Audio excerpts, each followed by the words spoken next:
Hey guys, this is Nostalgia. So today I'm going to be going over how I find high runes in single player. This is going to be the second part of the How I Find Items series, actually.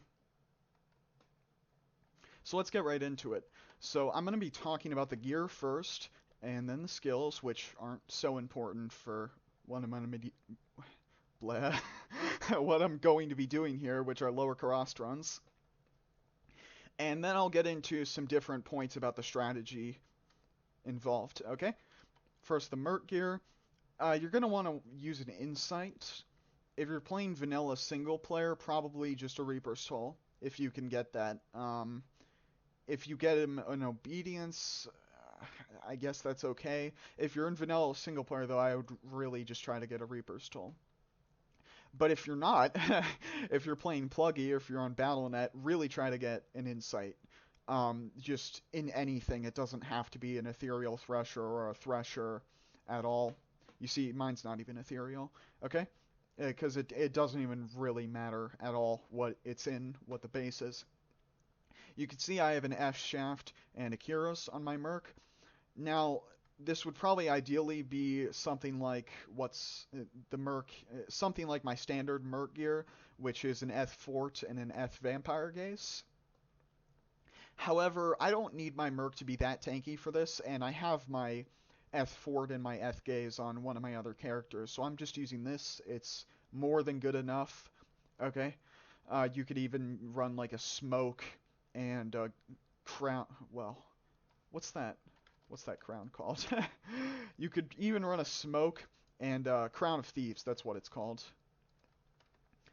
Or Smoke and a Tau Mask. Something like that. Okay? He doesn't need to be super tanky, but he ideally would be fairly tanky. For the main gear, don't worry about any of this. There's 3 points throughout this whole gear. I'll just show it off quickly that you're focusing on. Getting the 86%, pause the video if you want, but these are the 3 main points of this whole gear. Is getting the 200% faster cast rate breakpoint, which I'm unpluggy, so you can see I have here. Getting the 86% faster hit recovery breakpoint, which you can also see here. And past that point, if you can work on your defense a little bit, like trying to get higher resistances and higher life, then that's great too, okay? Like getting Eth-Trex, for instance, for actually getting higher defense itself, but I just mean your defense in general. But the main thing is, the most important thing is the 200 faster cast rate. If you can get the 200 breakpoint and the 86 breakpoint, that's great. That's really all you need. And if you can get the 200, the 86, and get a really strong build defensively on top of that, that's awesome. Although the issue is that you're going to want to be using as little inventory space for charms as possible. And I'm going to be getting into that in a minute. That somewhat depends, though, on your run strategy. Okay, the skills. If you're using an insight, I'd only stick 1 point in warmth, maybe not even any in warmth. But I just have 1 in here just for the occasional rare instance where I get hit by a mana burn mob and I don't have to stop or try to go to a well or burn one of my mana potions. Not that that's a huge deal. Okay? If you're not using an insight, you might just want to literally max this out, because you're not going to be attacking that often on this build. You will occasionally, if you play it how I would recommend playing it. Static field, not that necessary. It's occasionally useful for when there's a difficult group of mobs guarding an item that you want. Okay? Teleport is a given. And the rest of my points I just dump into buffing blizzard damage. And you can see I also note that you also unlock Frost Nova, which you're going to want a hotkey, which you can see I have to R here. Okay? And I have a point in Cold Mastery also, just for the same reason for blizzard damage. Okay? So going over the inventory now, what you have in your inventory is going to very much depend on your run strategy. There's 2 main ways you can go about LK running. One is, number one would be the way that is the most efficient for getting high runes up to Jaw in single player. Noting that the way you're going to be running isn't really from the super chest. You can't get a straight Jaw, but it's still the most efficient for cubing up to Jaw.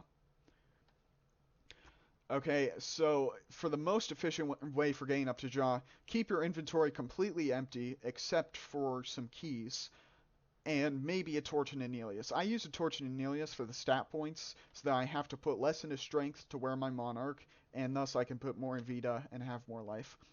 So other than maybe a Torch and Anelius, which this is really just a personal preference thing, it's not a huge deal, fill a fair bit of your inventory, about half of it, with keys. So just go to Yamela here in Act 4 and just shift right click all these keys until you have about that many. Okay?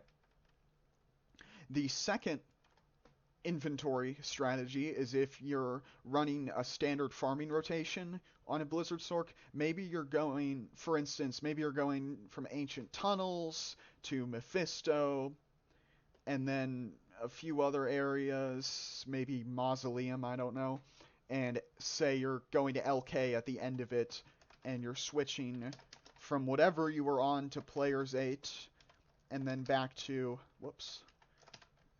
back to whatever you're playing the rest of your areas on, maybe Players 3 or whatever.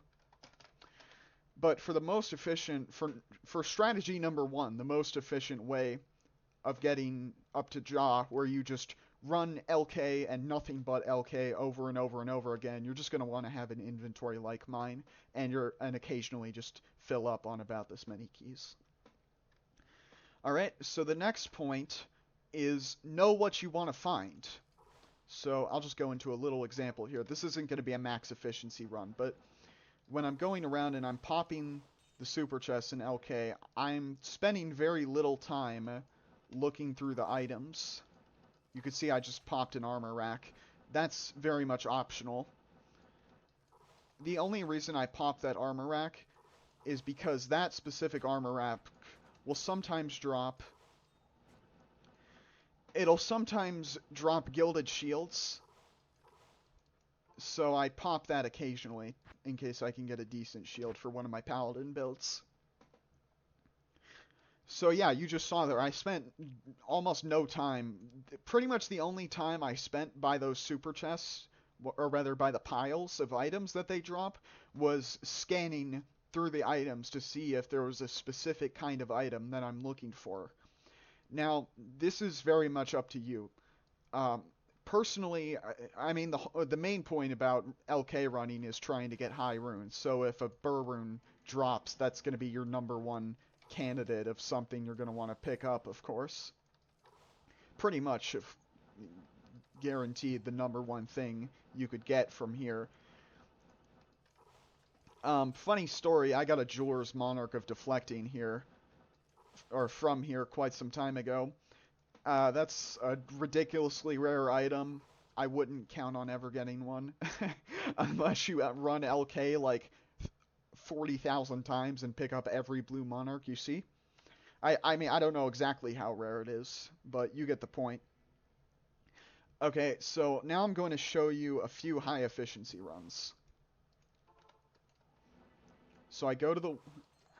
I telekinesis the waypoint, and I start teleporting around and using telekinesis on each of the 6 super chests. Oh yeah, I should also note, in the same point, you're going to want to spend some time re-rolling your maps until you get... And also at this point, just hit Enter H to quickly go in after clicking single player. But you're going to want to, before you actually start running, you're going to want to hit Enter, or bleh. You're going to want to re-roll your maps until you get, let me show you, until you get 2 of these campfire setups like this. I'm just killing these guys so I can show off this campfire. And I just took a lot of damage there. You see, when I took damage right there, I went straight to that health shrine instead of going back to town or drinking a healing potion, because using the health shrine, I'm not using anything up, so I don't have to worry about getting or about keeping up on my potion supply. Occasionally I will use a potion when there's a really tough group of mobs guarding an item that I want.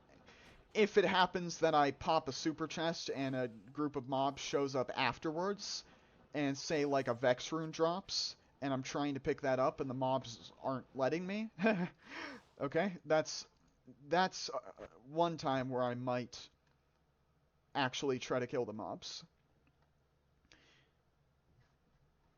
Okay, so let's get into, well actually, here, let me show you from the start screen how to do an efficient run. So I click single player and hit enter H as fast as possible. Let the game load up. Click just to the right a little bit to walk a tiny bit. Telekinesis the waypoint. Go in. Use Frost Nova on mobs that are giving you trouble that can be knocked back with Frost Nova. Maybe those mainly those leaper guys. And just go from super chest to super chest. I probably shouldn't be picking up the stupid doll rune, but... And if a smaller pile drops, just briefly look at it, and that's it. Pick up something you want, if there's something you want in that pile, and move on. If a really large pile drops, like what I just saw there, go down and to the right of that pile, and walk to the left and right a little bit to scan the item pile, just in case anything really cool drops, or rather anything you want to pick up. Here's another huge pile, so I'll show that off again. I'm going below and to the right of the pile. I'm Frost Novaing mobs that get in my way, and I'm scanning the items by walking to the left and right a little bit. And then I just keep going when I'm pretty confident that there's nothing I want in that pile. And I just keep going like that, popping super chest after super chest. Alright. So those were a couple of fairly efficient runs. I'm fairly happy with those, although it's a little bit more difficult when I'm recording. There was a cut in the video just now because I accidentally clicked out of the window, just a side note. So now I'm going to explain how to deal with really difficult situations. So sometimes you're going to pop a super chest. Well, actually, first of all, I should mention, when you're going around to these super chests and you see that there's a really difficult group of mobs next to it, maybe there's like two elite or champion Doom Ape packs that you don't want to deal with, and you haven't yet popped the super chest. Just don't pop the super chest if you think it's going to be hard to pick up the items afterwards. If you don't realize or you didn't think they were going to give you trouble and you pop the super chest and it turns out they are giving you trouble, then actually try to kill them with Blizzard. But that's the only kind of situation where I would try to kill them with Blizzard. As a side note, you see I'm popping that armor rack. That's not mandatory. It's only if you want something that the armor rack has been dropping. That specific armor rack there has been dropping me a lot of gilded shields. So I've been paying attention to that. I've been popping that armor rack most of the time. But you can see for the most part, just a little bit of Frost Nova is going to deal with the mobs just fine. So that's it, really. That's how to run Lower Karast efficiently. Eventually your inventory is going to fill up. Don't go to Kane and identify every single item you pick up. I wouldn't even go to Kane right now, but when your inventory gets mostly full, occasionally just go to Kane and drop all the junk you don't want. Alright. That's not that great. Alright. So I hope that helped. That was episode 2 of how I find items in D2 High Runes. Alright, I hope you guys enjoyed that. Leave your criticism, feedback, and so forth in the comments. Have a good one, guys.